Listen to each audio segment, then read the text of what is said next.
இந்த வீடியோவில் நம்ம என்ன பார்க்க போறோம்னா, ரிஷபராசிக்காரர்களுக்கு டிசம்பர் 2025 எத்தகைய ஒரு மாதமாக இருக்க போகிறது. ஆண்டின் கடைசி மாதமாகிய டிசம்பர் மாதம் எப்படி முடிய போகுது, இந்த ஆண்டு எப்படி நமக்கு ரிஷபராசிக்காரர்களுக்கு முடிய போகுது, எது மாதிரி ஒரு தன்மையில் முடியுதுங்கிறத நம்ம சயின்டிஃபிக் வேதிக் அஸ்ட்ராலஜி முறையில் மிகைப்படுத்தாமல், பரிகாரங்கள் அது மாதிரி மூடநம்பிக்கையில் போகாமல், உள்ளது உள்ளவாறு ஒளித்தத்துவ அடிப்படையில் நம்ம அறிவியல் சார்ந்த முறையில் நம்ம பார்க்க போகிறோம். இப்போ பாருங்கள், ரிஷபராசிக்காரர்களுக்கு 2ஆம் இடத்துல குரு இருந்தவர் அதிவகரமாக கடகத்தில் ஒரு டெம்பரரியாக ஒரு 15, 20, 30 நாட்கள் கடகத்தில் இருந்தவர் டிசம்பர் ஒரு முதல் வாரத்துக்கு அப்புறம் மீண்டும் அவர் 2ஆம் இடம் என்று சொல்லப்படுகிற மிதுனத்துக்கு போகிறார். 11ஆம் இடத்தில் சனி நீடித்திருக்கிறார், 10ஆம் இடத்தில் ராகு இருக்கிறார், 4ஆம் இடத்தில் கேது இருக்கிறார். இதுதான் ஆண்டு கிரகத்தின் சஞ்சாரம். அதே சமயத்தில் ராசி அதிபதியாகிய சுக்கிரன் 7ஆம் இடத்திலிருந்து ராசியவே பார்க்கிறார், குரு பார்வை பெறுகிறார். செவ்வாய், அவரோட வீடு கொடுத்த செவ்வாயும் 7ஆம் இடத்திலே இருந்து குரு பார்வை பெறுகிறார். அதே சமயத்தில் சூரியனும் பார்த்தீங்கன்னா மாதத்தின் முதல் 2 வாரத்தில் குரு பார்வை பெற்று 7ஆம் இடத்துல இருக்கிறாங்க. ஸோ 7ஆம் இடத்துல 3 கிரகங்கள் சூரியன், செவ்வாய், சுக்கிரன் குரு பார்வை, உச்ச குருவின் பார்வை பெறுகிறார்.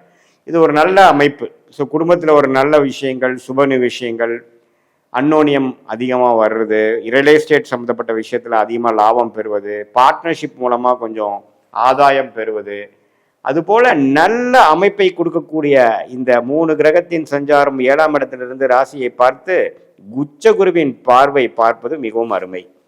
ஸோ இதனால் பார்த்தீங்கன்னா இந்த டைமை நீங்கள் நல்லபடியாக யூஸ் பண்ணிக்கணும். வேலையில் இருக்கிறவங்களுக்கு நல்ல ஒரு மாற்றம். அதே சமயத்தில் திருமண தடைகள் இருக்கக்கூடிய இளம் வயதினருக்கு நல்ல திருமணம் அமைக்கக்கூடிய அமைப்பு, தொழில் மாற்றங்கள், தொழில் ஒரு அடுத்த லெவலுக்கு நம்ம அபிவிரிக்கணும், ஒரு பார்ட்னர்ஷிப், ஒரு அசோசியேஷன், ஒரு அக்ரிமெண்ட், அது மாதிரி விஷயங்கள்லாம் பார்க்கும் பொழுது நம்ம கொஞ்சம் அது மாதிரி சேர்ந்து நம்மளோட தொழிலை கொஞ்சம் அபிவிருத்தி பண்ணக்கூடிய அமைப்பு கண்டிப்பாக காட்டுதுங்க. ஸோ இதெல்லாம் ஓரளவுக்கு நல்லா இருக்குது ஃபஸ்ட்டு 2 வீக்ஸு.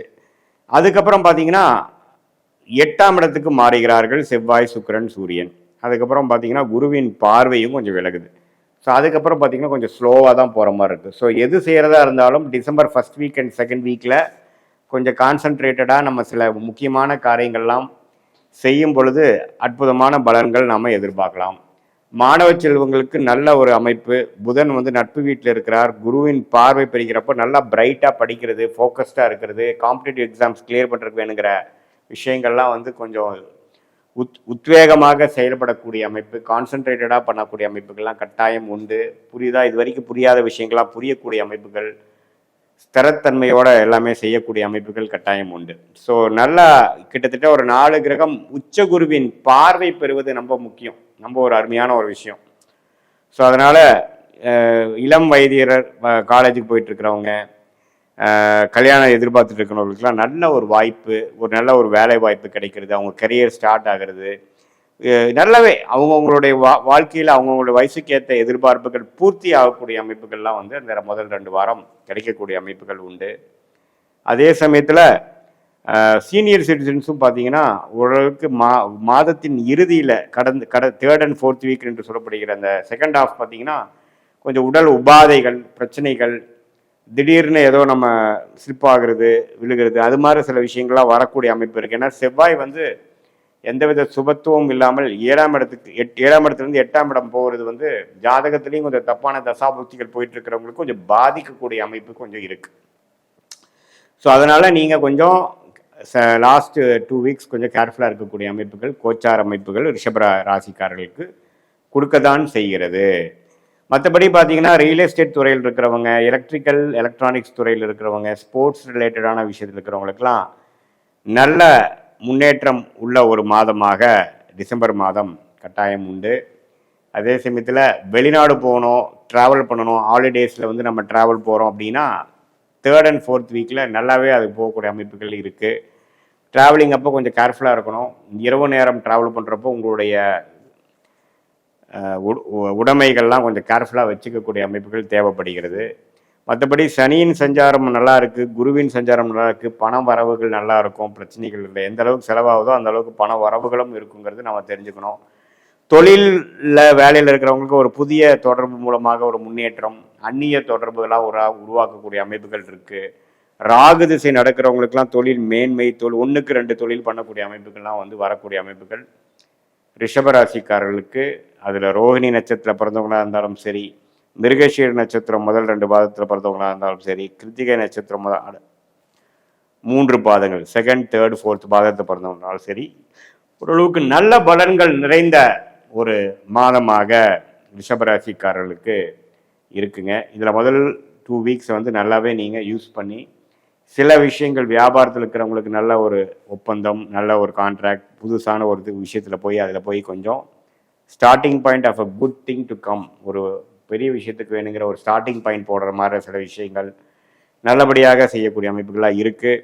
திருமண விஷயங்கள் நல்லாவே நடக்கக்கூடிய அமைப்புகள் இருக்குது. கலப்பு திருமணங்கள், காதலில் இருக்கிறவங்களுக்கு பார்த்தீங்கன்னா திடீர்னு ஒரு 6 மாதம் 1 வருஷமாகவே பெற்றோர்கள் சம்மதம் காத்துட்டு இருக்கிறவங்களுக்கு சம்மதம் கிடைத்து திருமணம் அரேஞ்ச் பண்ணக்கூடிய, திருமணம் நடக்கக்கூடிய, திருமணம் நிச்சயமிக்கக்கூடிய ஒரு அமைப்பு எல்லாமே கொடுக்கக்கூடிய ஒரு மாதமாக இந்த டிசம்பர் மாதம் இருக்குது. இது ஒரு பொதுவான பலனே தவிர உங்களுடைய ஜென்ம ஜாதகத்தில் வந்து எத்தகைய ஒரு தசாபுக்திகள் போய்கொண்டிருக்கிறது, அதில் என்ன லக்னத்தில் பிறந்தீங்க, தசநாதன் புக்திநாதன் என்ன ஸ்தான பலத்தில் இருக்கிறார், யாரால் பார்க்கப்படுகிறார், எப்படி இருக்கிறார், அந்த தசநாதனும் புக்திநாதனும் இப்போ நம்ம பேசின கோச்சாரத்தில் எந்த அமைப்பில் அவங்க வந்து போயிட்டுருக்காங்க, இதெல்லாம் ஒருங்கிணைத்து அந்த தசாபுக்திகளும் இந்த கோச்சார அமைப்பும் பயிற்சி பலனையும் சேர்த்து வைத்து பார்க்கும் பொழுது துல்லியமாக அடுத்த வரக்கூடிய 3 மாதம் 6 மாதம் 1 இயர் எப்படி இருக்க போகுது, வாழ்க்கை எது மாதிரி விஷயங்களாக நம்ம திருப்பம் வரப்போகிறது, எது நமக்கு பிராப்தமாக இருக்கிறது, எது நமக்கு பிராப்தமாக இல்லை, எந்த டைரக்ஷன் நம்ம லைஃப் போகுதுங்கிற மாதிரி சில முடிவுகளை நம்ம எடுத்து தேவையற்ற விஷயங்களை கழித்து நம்ம என்ன நமக்கு காட்டுதோ, நமக்கு என்ன தசைகள் போகுதோ, என்ன புக்திகள் போகுதோ, நம்ம கிரகங்கள் என்ன குறிக்காட்டுகிறதோ அதுக்கு தகுந்த ஒரு செயல்பாடுகளையும் திட்டங்களையும் தீட்டி அதுக்கு தகுந்த முயற்சிகளை அந்த டைரக்ஷனில் நம்ம செய்யும் பொழுது எந்த மாதிரி துறையில் வேலைக்கு போகிறது நல்லது, எந்த மாதிரி துறை நமக்கு ஃபார்ச்சுனேட்டாக இருக்குது, எந்த படிப்பு நமக்கு உகந்ததாக இருக்குது, எந்த நேரத்தில் நம்ம வீடு கட்டலாம், எந்த நேரத்தில் சொத்து வாங்கலாம், எந்த நேரத்தில் விற்கலாம், எந்த நேரத்தில் வெளிநாடு போகலாம், எந்த நேரத்தில் வியாபாரத்தை அபிவிருக்கலாம், எக்ஸ்பேண்ட் பண்ணலாம், அது மாதிரி விஷயங்கள் எல்லாம் ஜாதக பிரகாரம் உங்கள் லக்னத்துக்கு யோகமான தசாபுக்திகள் எப்படி போய்கொண்டு இருக்கிறது, இந்த கோச்சார தாக்கங்கள் எப்படி இருக்குதுங்கிறதெல்லாம் ஒருங்கிணைத்து நாம் சயின்டிஃபிக் வேதிக் அஸ்ட்ராலஜி முறையில் நாம் வந்து எந்த விதத்திலும் பரிகாரங்கள் அது மாதிரி விஷயத்துக்கெல்லாம் போகாமல் மிகைப்படுத்தாமல் உள்ளது உள்ளமாறு பார்க்கும் பொழுது கண்டிப்பாக